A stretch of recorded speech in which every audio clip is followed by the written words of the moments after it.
Да, Але каза, че му дава 8,8 от 10. Обърка се.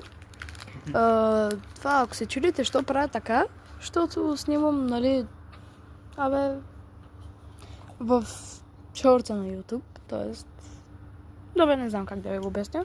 Да, сега се взимам блокченце и ще го опитам. Така, както казах, мирише на Мистер Би шоколада. Але каза, че има вкус малко хем на Милка, хем на Бист.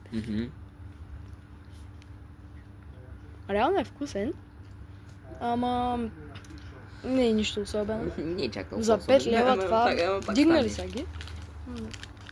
Реално да, за 5 лева. Това е... Аз бих си взел от Walmart за $1.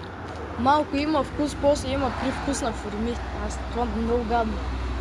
То много странно. То си вътре има Милка, Мистер Бис. Много странно.